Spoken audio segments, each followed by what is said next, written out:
Good afternoon, my dears. Bess's hand was covered in blood. Lady had bitten that man's leg. She was filled with anger, and she doesn't remember what happened next. Lady woke up and Bess asked her if she was okay and decided to see if her fever had broken. Lady decided to blow on Bess's hand so that her hand wouldn't hurt anymore. Bess thanked her and said that all the pain was gone, but her mood got worse because of the man. A nurse came and asked permission to announce the results of the examination. The professor gave permission and followed the nurse. There was silence in the room. One of the students came into the room and asked Rose where the examination report was because it had to be handed in today, and seeing that the Archduke was sitting in the room, she greeted him. Rose remembered this and rushed to the others. Rose asked His Excellency to look after Lady. He agreed. Now it's just her and the Archduke in this room. Bess's husband asked why she was looking so dull. She was uncomfortable sitting next to him. She said it was nothing of the sort. They'd met so many times. He concluded that she spoke better than Kyle, but her pronunciation was lame. Levy wanted to ask him if that wasn't a good thing for someone who'd hatched from an egg a week ago, because Bess praised her daily. But she left those questions and thoughts in her head. Troubling uncle. The Archduke asked Lady where her parents were. She answered that they were gone, and then asking again about her having magic, but not being able to just control it. She didn't understand what kind of magic he was talking about. He asked not to look at him like that because he didn't hurt Bess, and he never even thought about such a thing. Babe asked why there was blood. Bess's husband answered that this marvelous woman manages to fall somehow, or if she takes something dangerous in her hands, she is bound to hurt herself. She is also prone to make mistakes. Levy doesn't think the Archduke would lie about it in front of a child like her. There's no reason to hate him. She needs to apologize, even though she's worried. She said it was a misunderstanding. Cassius was surprised and asked if she knew the word, is feather. He asked her not to be afraid and asked about whether or not he was scaring her. The little girl is just very worried. She said sorry. Cassius didn't hear what she said. Bess came back. Levy noticed that the uncle had a completely different face at the sight of Bess. Bess is happy too. Levy concluded that they liked each other. She felt sad for some reason. Although she is living well now, with Gregory and Rose taking care of her, they are her family. But she still wishes she had a mom and dad. In the present world, there are 3 sons. One of them is high in the sky. Another is in this country in the golden royal palace of Lotus. The last son of Lotus, however, is King Ropelton. Cassius greeted the king. Ropelton said it was so hard to meet his nephew just once. He had heard that Cassius had been at Bess's academy before coming here, so he concluded that it was because he was late. They were getting along well. Cassius replied that everything was delayed because he had been there the other day checking relics of interest to him, and informed the king that he had found nothing of particular interest after his inspection.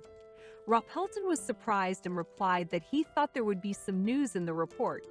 The king has suspicions that that in the demon ruins is the star of Tyrene's prophecy. Cassius replied that only an ancient dagger had been found, and that the shards around the Meteoria were set up as tombstone inscriptions in an ancient language. The king inquired as to what then was written there, to which the Archduke replied that archaeologists were currently investigating the matter. According to the professor, it was an ordinary meteorite that had fallen on a tombstone in the ruins, and it was better not to expect anything special. Cassius thought about the fact that sooner or later they would still find out about the child with magical skills, but for now it was better not to tell. The king once again interjected about what it meant that it wasn't the star of the prophecy. Looking at Cassius' face, it was hard for him to understand what was in his head. He didn't like it.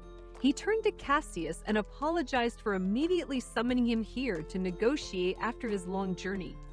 People finding out that he was 80 would be shocked, even after imprisoning his body with magic. The time he had lived would not go anywhere and his mind would not change. Ropelton suggested that they have lunch together since it had been so long since they had seen each other.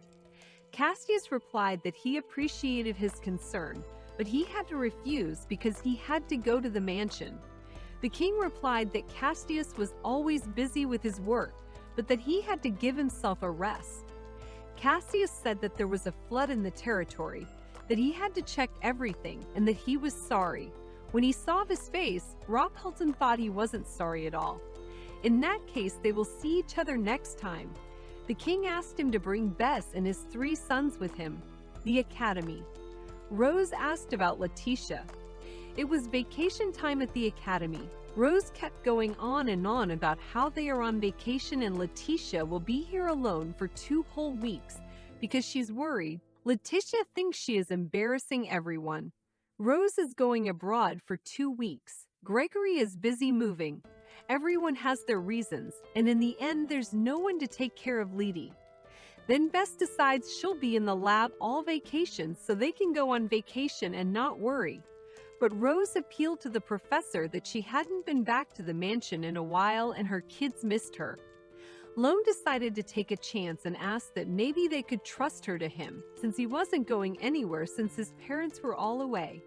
Bess asked him if he'd ever raised a child, to which he replied that he hadn't, but he had taken care of his nephew a couple times. They'll get along with Lady. Lady thinks it's bad if Bess can't go home because of her. Lady decided that she would be with Lone. Bess was worried about making sure everything was okay. Lady said that she likes Lone. Bess needs to see her real family, even if Lady wants to be with her every day. Bess's real family misses her, so she needs to visit them. They may not trust him, but it will be many times better than her being alone. Rose asked him if there was a maid in the house. Lone replies that yes, there aren't enough for the normal household chores. Rose thinks it's great Letitia will be safe then. Letitia has sparse blonde hair. Everyone likes her. Bess was worried, so she said she'll be back soon and asked Lady if she'll get along with Lorian. She'll get along. It's okay. She's scared and waiting for Lone to show up. Lorian asked her to wait a minute. Babe asked why. He replied that there were too many things and it would take him a while to move them. Then he continued that since they would have to go down the ridge, it would be better to carry the luggage first and then carry her down with him. Lady asked if he would be back soon, to which he replied that of course he would be back before she knew it. Idiot Lone, a fool and a liar, because he said he'd be back soon. That was a total lie. It's dark, she's scared. She kept saying she wasn't in a cave. Someone called out to her. She thought it was Lone. It wasn't Lone. The man kept repeating that Lorian was busy, so he asked him to escort her, or rather he was a close friend of Lorian's. It was a lie. She has a premonition that he will kill her. If she gets out, she'll die. She needs to run. There she is. The man suggests she go with him. She wants to kick him in the leg. He asks her where she's going. The little girl turns to him and tells him not to even think about it. He can't catch her. She asks to be rescued. He wonders what kind of 5-year-old child is this that was born from a real egg. The little girl did punch him after all. He didn't understand why she was making him angry. Somebody save her. But suddenly the Archduke appeared and asked the man what he was doing.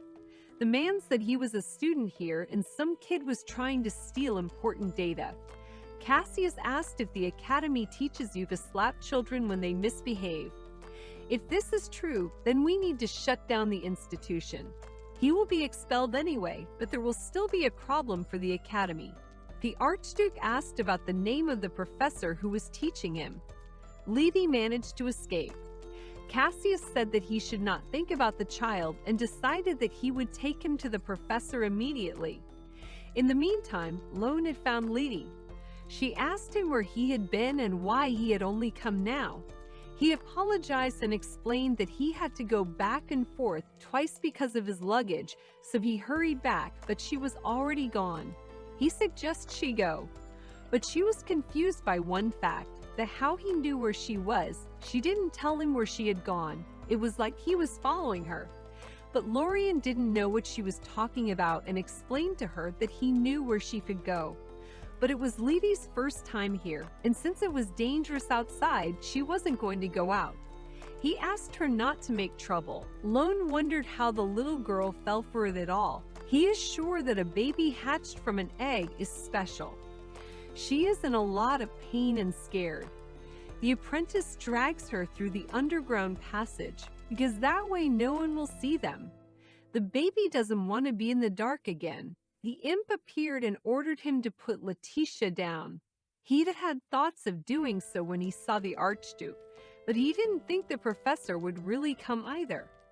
Bess replied to him that his actions would not go unnoticed. Bess asked Leedy if something was hurting her or not. Leedy apologized that Bess shouldn't have brought her here, to which Bess replied that it was okay. Leedy thinks that Bess should go back to her real family. She was scared, but she's fine now. Bess told Leedy not to worry because this was their home. She wanted to show it off one day and she can always meet her real family, but not Letty. Leedy is also very important to Bess. Since they are a real family, Leedy needs to tell her what is bothering her. Leedy was very scared and she was very sad without Bess, too cold and dark. Bess was thankful that the little girl had told her she would be there for her and would not leave her alone on a cold night in their house. The little girl asked about the Archduke being here too or not. Yes, he is here. Leedy wants to thank him. For the Archduke saved her, she should thank him. The professor suggested that we go together to see him.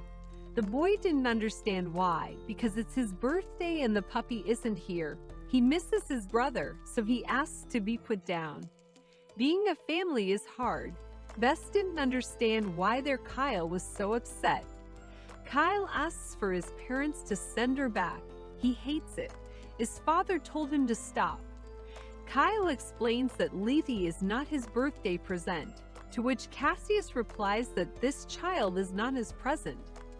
He wondered why no one was interested in him. After all, today is his birthday. A birthday at 5 years old is very special. Bess apologized for being late, even though it was his birthday. She explained that she has a big responsibility.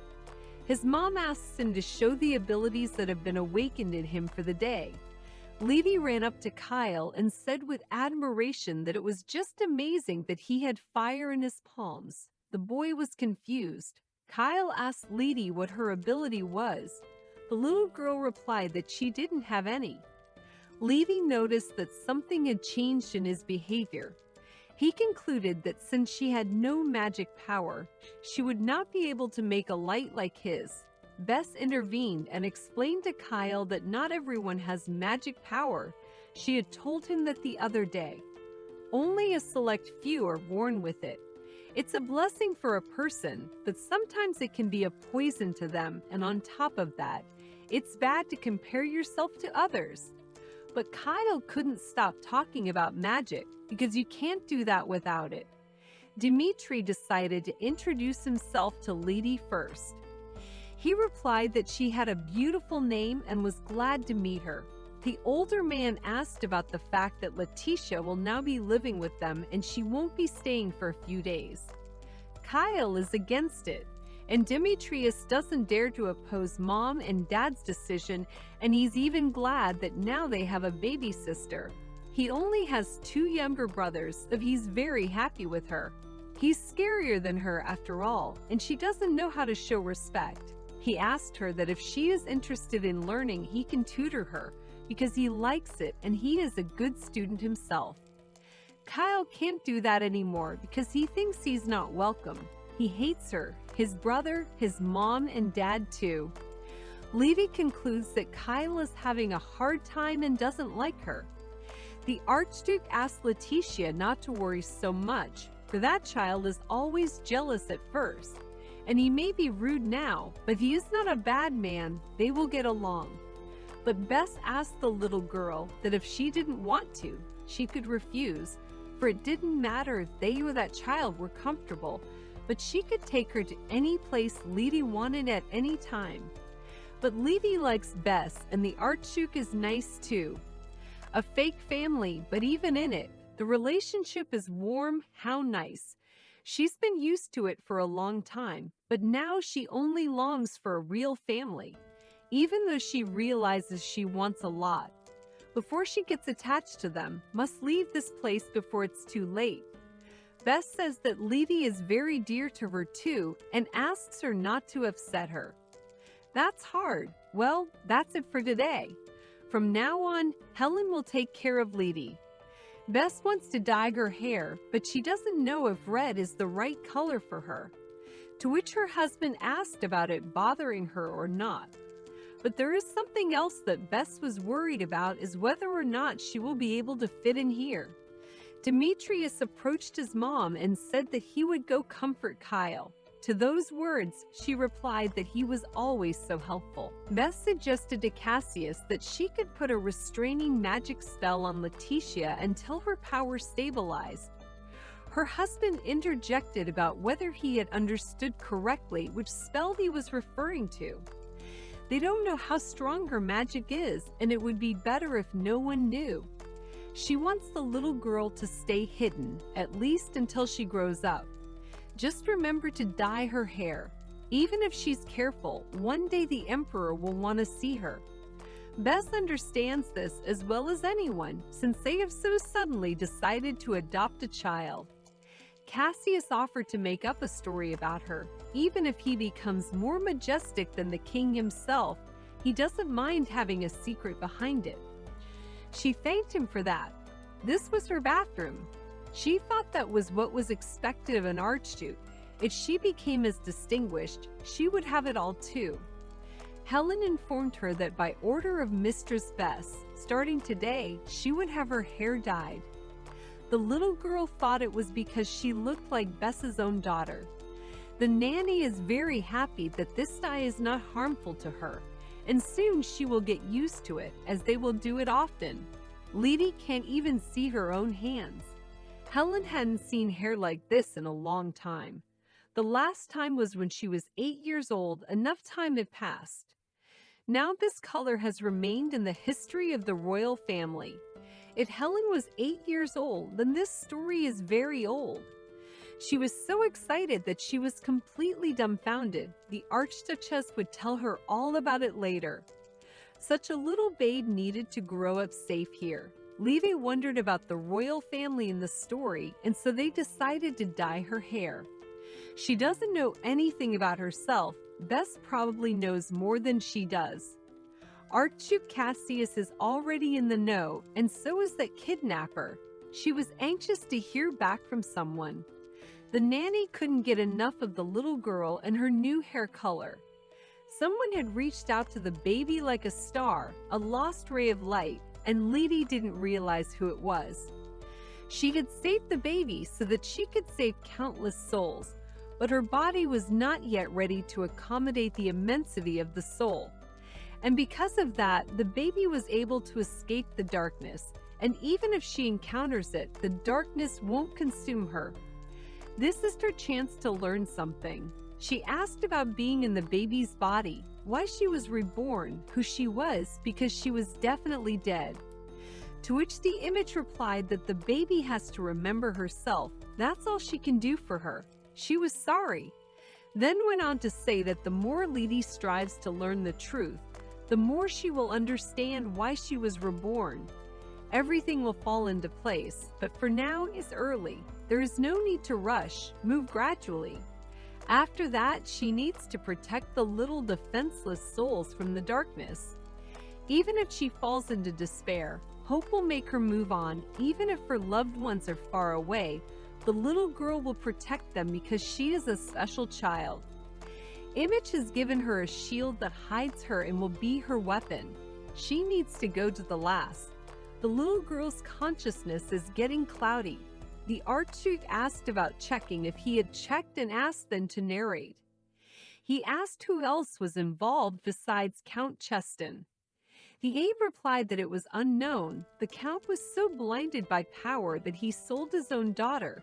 He was hanging around the Archduke to get his attention, but he couldn't get close, so he sent a spy to the academy targeting Bess. After the spy received information about finding an egg from a fallen meteor for bargaining purposes, he briefly reported to the Count that there was a baby at the academy, which was all the Count knew. That was all the aide reported. The Count wants to find out what kind of relationship Bess has with the girl. That's why they set up the kidnapping that night. Cassius asked about the instigators, to which the aide replied that the deaths of the Count and the spy were passed off as unjust incidents. After that night, they would not appear again, thanks to His Excellency. Cassius explained that they reeked of drugs, so he had no pity for them, and no trace of them should be left alive. They'll send shadows. Bess worries that she's sleeping all day. Her husband replies that the doctor said she's exhausted and needs rest. She'll be fine, because at that age with the sudden change of surroundings, one is often nervous. But Bess was still nervous and worried about her. The Archduke understood why Bess was worried. After all, magic and hair color. We would have to wait and find out later if she was really the child from the prophecy. Just then a servant came up and said something had happened at the academy. Cassius replied that she should go and he would look after her. Just a few more words. Would you like a sequel to this manhwa? Let me know in the comments. And I wish you guys a good day and a great mood. See you guys soon. See you soon. Don't forget to like and subscribe to the channel. Bye bye.